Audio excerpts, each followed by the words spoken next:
This is Abe Friedtanzer from Awards Buzz. So excited to be speaking with William Stanford Davis about Abbott Elementary. How are you today?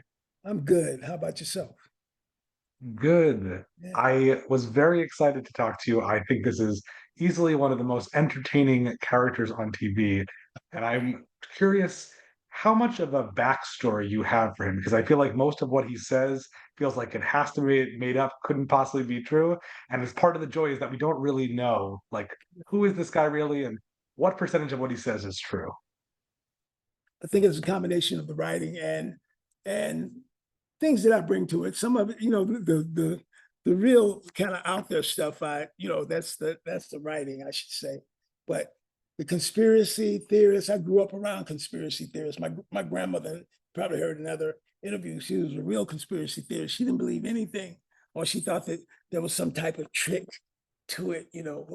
She didn't believe in the moon landing. There were so many other things. She still think that Kennedy's walking around somewhere living.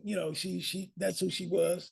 And so I tried to because I laughed so much when I was young at her. It was so ridiculous and so funny. I tried to use some of that for Mr. Johnson. What else do you feel like you've added to the character in addition to what's Yeah. there on the great script already? Yeah, what they put on the page. But a lot of stuff that they put on the page, I said, that sounds just like my grandmother, you know. And then there were janitors in the different schools. I went to two elementary schools, and the first one I went to, a guy named Mr. Glover. He he played football with us out in the on the schoolyard. He was just a nice guy. But he kept the school clean. He kept the school spick and span. The floors, it was an older school. He kept them glowing. And I try to base Mr. Johnson on that too. He wants to keep the school as nice as he can for these young people because they deserve it.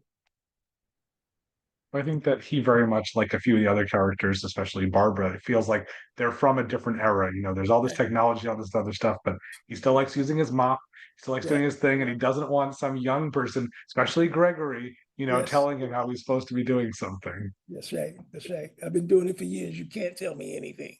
You know, that's the fun part of the writing is great, and everyone is so committed to the characters. And they feed me so much to work.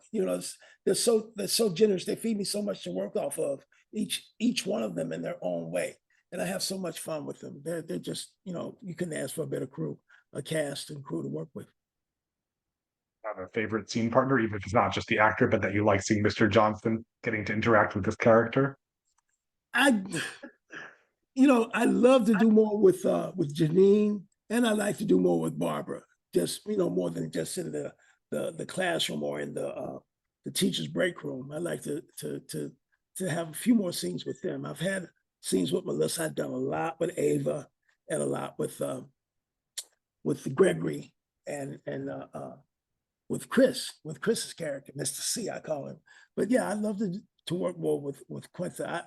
I look at Quinta like she's my daughter, and I'm her I'm her weird dad, her weird uncle or something. It's always interesting for me to think that Quinta, like other show creators, does this where she writes this character for herself who just gets mocked relentlessly, but she is the one running the show. And so that's an Right. interesting dichotomy. How does that play out on set when she's sort of in charge, but she's also constantly being put down by everyone?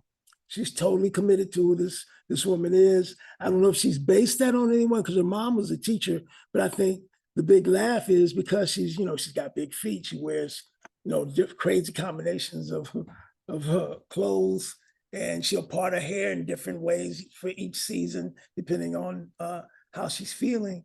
And I love that about her. But like you said, she's the boss. She runs things, and she said, yeah, she should. This is her, and she's not going to change. Since the show, almost all of your scenes take place within a school, what Right. is it like being on set and how does it feel to just be in this educational environment that's just a place for comedy all the time? You know what? Every time I go on the set, I forget now. I feel like I'm in a real. I'm feeling. I know where the library is. I know where everything is. But when we go down the halls, it just so much reminds me of the schools that I went to. That I grew up in, and you kind of get lost in that. I need to go someplace. Well, go to Gregory's class and it's something that, and I know exactly where it is. I don't have to where's that one? Because they kind of look alike, but it just reminds me so much of when I was young. And you get that a young lady stopped me. I was in a restaurant a couple of days ago, and she asked me if I was Mr. Johnson. I said yes, and she said we just come from the tour. And I'm like, wow, then you guys tour the set now.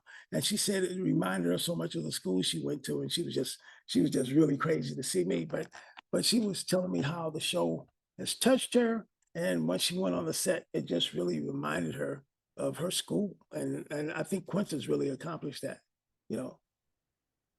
Well, you're obviously very warm and personal in real life, but I feel like those who like Mr. Johnson might be a bit scared of going up to him or the person who plays him in real life. They're like, what is this guy gonna do? Have you gotten him like, are you Mr. Johnson? Please don't yell at me. I haven't gotten that man. That's a great question because everybody that sees me, even when I've been in other countries, they want to run up and say hello. They want to run up, take a picture. And I don't want to say this because of the castmates, but say, you're my favorite character. You know, and uh, uh, and I enjoy it. And as I told the guy I was having lunch with the other day, a buddy of mine, I said, man, it doesn't cost anything to be nice to people. They love the show, and I just want to tell them how much I love them for loving the show. And the mom was more giddy than the kid. The mom, she just came up and thought she was going to squeeze the life out of me. She hugged me so hard, and like I get that a lot, and I just thank them, man. I thank them for not only loving the show but for loving this character that we've created. I feel like you do spend a lot more time talking to the teachers, but you also interact with some of the kids. What is it Yeah, like working with these, child actors?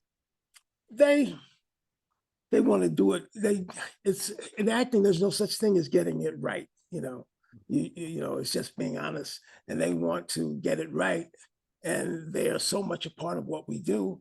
And sometimes it reminds me of being in school because the different teachers, the different actors, Cheryl, Lisa, Quinta, Tyler, and Chris, they the kids are in their sections and they discipline them sometimes just like teachers would discipline them, and they encourage them just like uh, um, teachers would encourage. And you really think that you are in a classroom. They raise their hands, and they want to really be a part of it, and they are a big part of it. They want to be a part of the magic, and they really are a great part of it. And I love working with. I had a scene with a young kid um, who dressed as me as a janitor in season 2, I believe it was. This kid is getting ready to go to high school. We did a scene this season where he wanted to just trail me. Was this season or the season before? He wanted to trail me, and he was writing a paper on what I did. And this kid, he's getting ready to go to high school. So to watch him grow in the series, to watch them grow, and some of them really want to be actors, and they got a great head start.